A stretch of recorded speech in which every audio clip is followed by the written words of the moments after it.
9:30 কক্সবাজারের মেরিন ড্রাইভে একটি অনাকাঙ্ক্ষিত এবং একটি অপ্রত্যাশিত ঘটনা ঘটে। উক্ত ঘটনায়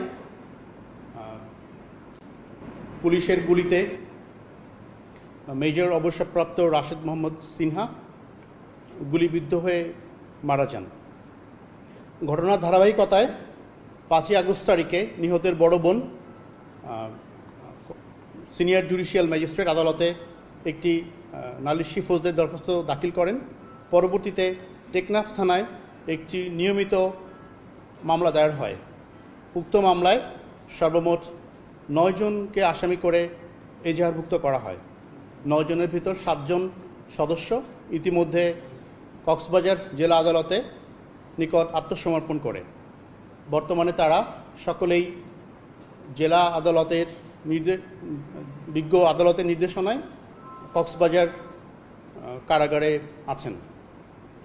এই মামলাটি তদন্ত করার জন্যে বিজ্ঞ আদালতের নির্দেশক্রমে র্যাবের স্থানীয় যে ব্যাটালিয়ন আছে র্যাব 15 কক্সবাজার তাদেরকে ন্যস্ত করা হয়। এরই ফলশ্রুতিতে কক্সবাজার র্যাব 15 একজন তদন্তকারী কর্মকর্তা নিয়োগ করে।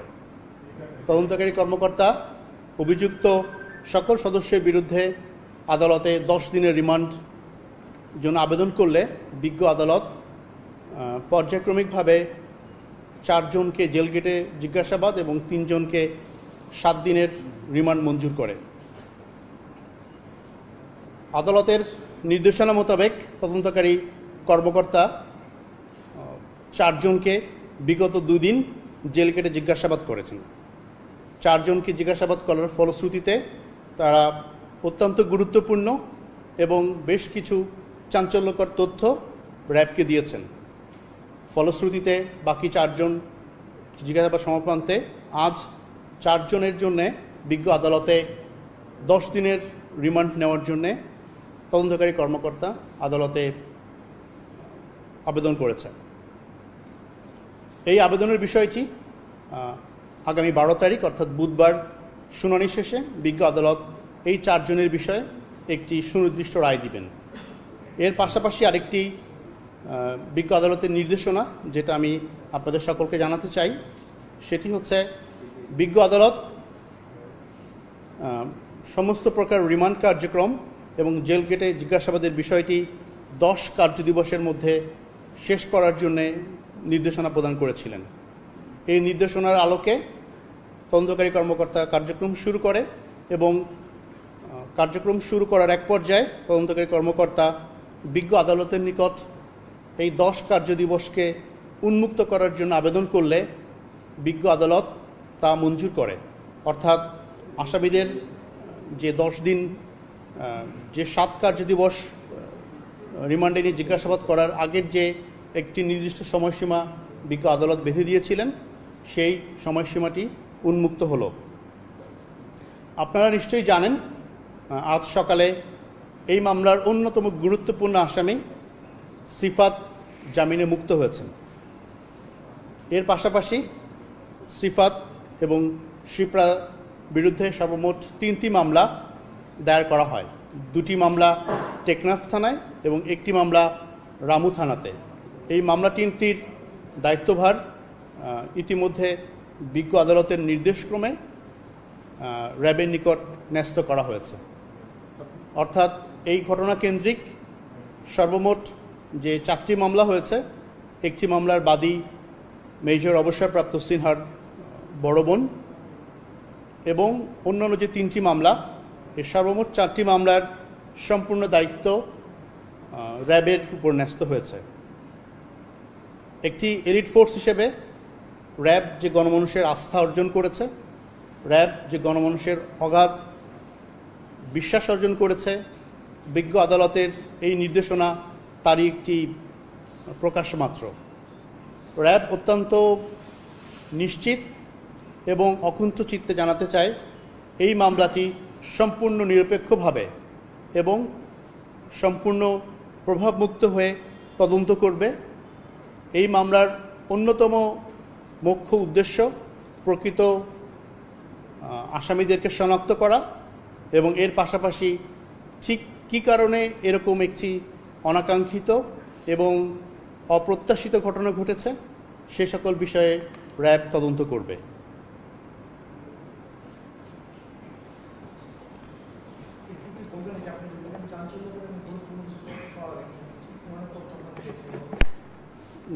মূলত যে চারজনকে জেল গেটে জিজ্ঞাসাবাদ করা হয়েছে এই চারজনের প্রত্যেকেই ঘটনার দিন বাহারছড়া পুলিশ ফাঁড়িতে কর্মরত ছিলেন এবং ঘটনার বিস্তারিত খুঁটিনাটি বিষয় এবং আরও অনেক গুরুত্বপূর্ণ তথ্য প্রাথমিক জিজ্ঞাসাবাদে জেল গেটে র্যাবকে তারা প্রদান করেছে।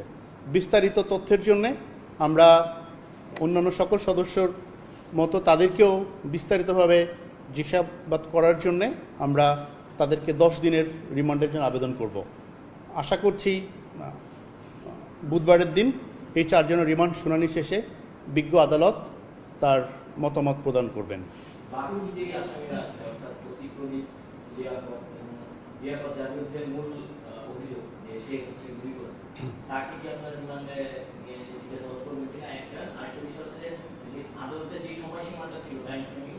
সেই সময়সীমাটা মানে তদন্তের জন্য বলেছিল যে তদন্ত 10 দিনের মধ্যে করে শেষ করার জন্য। এই সময়সীমা তাহলে একেবারে লিমিটলেস বিষয়টা কি? একটি বিষয় আমি পরিষ্কার করে জানাতে চাই, বিজ্ঞ আদালতের নির্দেশনা ছিল 10 কার্যদিবসের মধ্যে রিমান্ড সংক্রান্ত কার্যক্রম সমাপ্ত করার জন্যে। আমি একটু আবার বলছি, বিজ্ঞ আদালতের নির্দেশনা ছিল 10 কার্যদিবসের ভিতর রিমান্ড সংক্রান্ত কার্যক্রম শেষ করার জন্যে। আমরা যে আবেদন করেছি তদন্তকারী কর্মকর্তা কর্তৃক এই 10 দিনের রিমান্ডের যে সময়সীমা ছিল এটিকে উন্মুক্ত করা হয়েছে, অর্থাৎ 10 কার্যদিবসের বাইরেও তদন্তকারী কর্মকর্তা মনে করলে সর্বমোট 7 দিন তার সুবিধাজনক সময়ে সে রিমান্ডে নিতে পারে আসামিদেরকে। ইতিমধ্যে যে 3 জন আসামির 7 দিনের রিমান্ড হয়েছে, টেকনাফ থানার প্রাক্তন ওসি প্রদীপ, ইন্সপেক্টর লিয়াকত এবং সাব ইন্সপেক্টর নন্দলাল রক্ষিত, তাদেরকে মূলত আমরা জিজ্ঞাসাবাদ করার জন্য প্রস্তুত আছি। কিন্তু এই মামলার অন্যতম গুরুত্বপূর্ণ সাক্ষী সিফাত এবং শিপ্রা, তাদের সঙ্গে মূলত তদন্তকারী কর্মকর্তা তাদেরকে প্রাথমিকভাবে জিজ্ঞাসাবাদ করতে চান। আর আপনি নিশ্চয়ই জানেন এই ঘটনাতে যেহেতু তদন্তকারী কর্মকর্তা মনে করছেন শুরুতেই উনি সাক্ষীদের সঙ্গে জিজ্ঞাসাবাদ করে প্রাপ্ত তথ্যের আলোকে আসামিদেরকে জিজ্ঞাসাবাদ করবেন, সেই বাস্তবতায় তদন্তকারী কর্মকর্তা মূল অভিযুক্তদেরকে পর্যায়ক্রমিকভাবে পরবর্তীতে রিমান্ডে এনে বিস্তারিত জিজ্ঞাসাবাদ করবেন।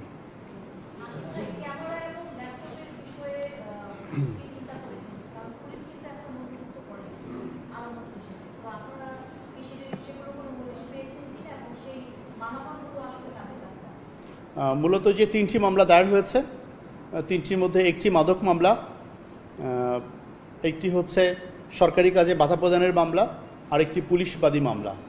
এই 3টি মামলার ক্ষেত্রে যেহেতু আজকে বিজ্ঞ আদালতের নির্দেশনা মোতাবেক র্যাব তদন্ত করছে, অর্থাৎ র্যাব কর্তৃক তদন্তকারী কর্মকর্তা নিযুক্ত করা হয়েছে।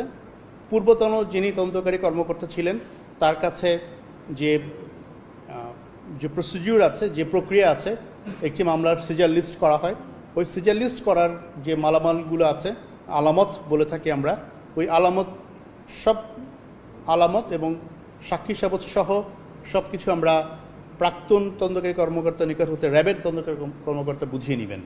সেক্ষেত্রে আমরা আশা করছি সিজার লিস্ট অনুযায়ী সকল মালামাল বা আলামত আমরা সংশ্লিষ্ট তদন্তকারী কর্মকর্তার নিকট হতে আমরা বুঝে নিব।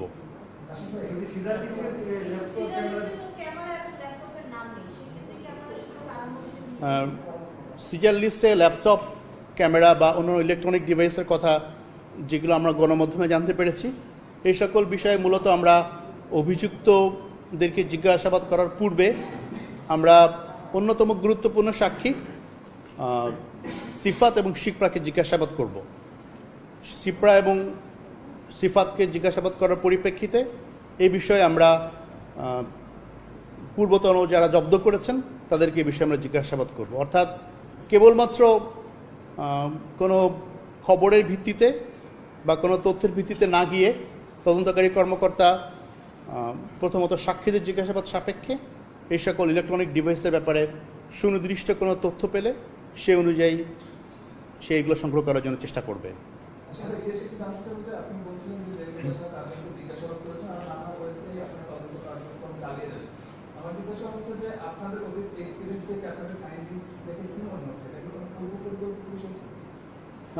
জি, এটা আপনি খুব গুরুত্বপূর্ণ একটি প্রশ্নের আলোকপাত করেছেন। তদন্তকারী কর্মকর্তার মূল লক্ষ্য এই উদ্দেশ্যে ধাবিত হওয়া, আর যে তদন্তকারী কর্মকর্তা ইতিমধ্যে নিয়োগ হয়েছেন তাকে সহায়তা করার জন্যে আপনারা নিশ্চয়ই জানেন একদল কিছু তার সার্বিক নির্দেশনায় কিছু সহযোগী অভিজ্ঞ পুলিশ কর্মকর্তাও তাকে সম্পূর্ণভাবে সহযোগিতা করছেন। আমরা আশা করছি তদন্ত শেষে আমরা বিস্তারিত বলতে পারবো এই ঘটনাটার মোটিভ কী ছিল এবং ঘটনার আদ্যোপান্ত। একটি বিষয় আপনাদের জানা দরকার, তদন্তকারী কর্মকর্তা চাইলে যে কারো সহযোগিতা নিতে পারেন। তদন্ত করার জন্যে ঢাকা থেকে টিম যাওয়া না যাওয়া বিষয়টি গুরুত্বপূর্ণ নয়। গুরুত্বপূর্ণ হচ্ছে তদন্তকারী কর্মকর্তাকে সার্বিক সহায়তা করার জন্যে উনি নিজ বাহিনীর যে কোনো সদস্যকে উনি নিয়োগ করতে পারেন। অর্থাৎ তদন্তকারী কর্মকর্তার সহায়ক হিসেবে বেশ কিছু অভিজ্ঞ এবং দক্ষ কর্মকর্তা তাদেরকে সহযোগিতা করছেন।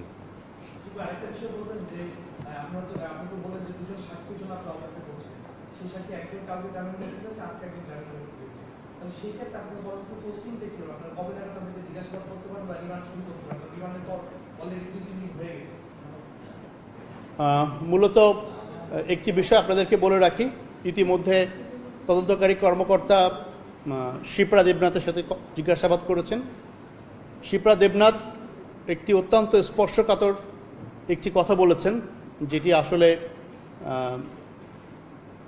আসলে প্রকাশ করা খুবই প্রয়োজন। শিপ্রা দেবনাথ বলেছেন তার জীবনে যে ঘটে যাওয়া যে অনাকাঙ্ক্ষিত ঘটনা, এইটা তার জীবনের একটি মোড় ঘুরিয়ে দিয়েছে।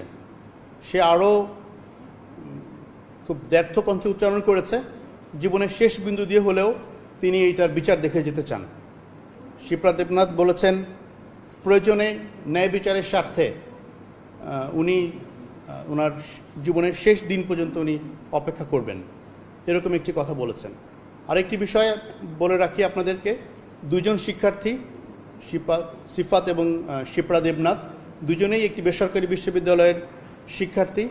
মানসিকভাবে তারা দুজনেই কিছুটা বিপর্যস্ত। যে ধরনের ঘটনা প্রবাহের মধ্যে দিয়ে তাদেরকে যেতে হয়েছে, সেজন্যই তারা মানসিকভাবে বিপর্যস্ত হওয়ার পরিপ্রেক্ষিতে আমরা তাদেরকে বিশদভাবে জিজ্ঞাসাবাদ অনতিবিলম্বে শুরু করব। তাদেরকে জিজ্ঞাসাবাদ করার সাপেক্ষে রিমান্ডে আনার পর মূলত যে 7 কার্যদিবস দেওয়া হয়েছে সেটির ক্ষণ গণনা শুরু হবে।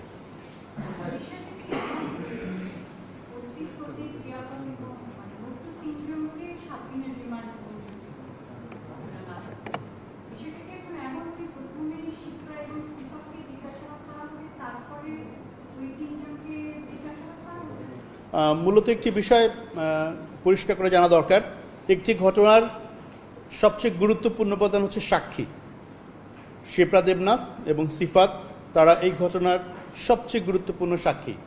তদন্তকারী কর্মকর্তা বিবেচনায় প্রথমে মূলত সাক্ষীদেরকে উনি জিজ্ঞাসাবাদ করবেন, এরপর অভিযুক্ত আসামিদেরকে উনি পর্যায়ক্রমিকভাবে জিজ্ঞাসাবাদ করবেন। জেল গেটে আমরা আজকে জিজ্ঞাসাবাদ করেছি। জিজ্ঞাসাবাদ করার পরিপ্রেক্ষিতেই ওই দুজন তো ইতিমধ্যে জামিনে মুক্ত চলে এসছেন। ওই 7 জনের মধ্যে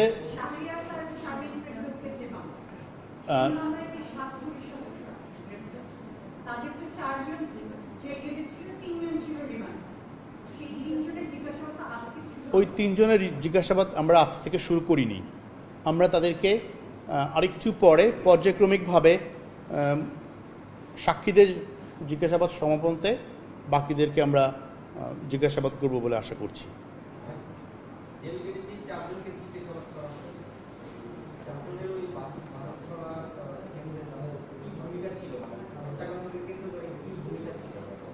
মূলত যে 4 জনকে জিজ্ঞাসাবাদ করা হয়েছে জেল গেটে, তারা বাহারছড়া তদন্ত কেন্দ্রে একজন গুরুত্বপূর্ণ সদস্য হিসেবে ওই দিন চেকপোস্টে উপস্থিত ছিলেন বলে আমাদেরকে প্রাথমিকভাবে জানিয়েছেন। বিস্তারিত তথ্যাবলী তদন্তের সাথে এখনই বলা সমীচীন হবে না। তাদের দেওয়া তথ্য মতে তারা যে সকল গুরুত্বপূর্ণ তথ্য দিয়েছেন, তথ্যগুলোকে আরও পরিপূর্ণ এবং সম্পূর্ণভাবে পাওয়ার জন্য আমরা 4 জনকে 10 দিনের রিমান্ড আবেদন করেছি।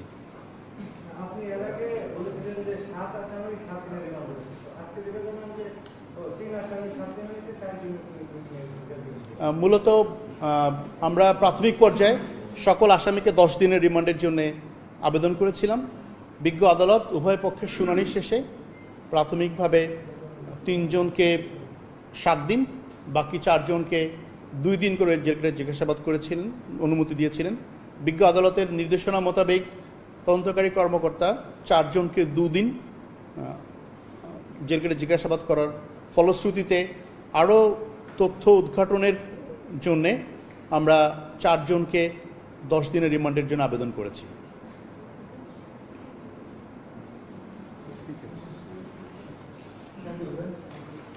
Thank you very much.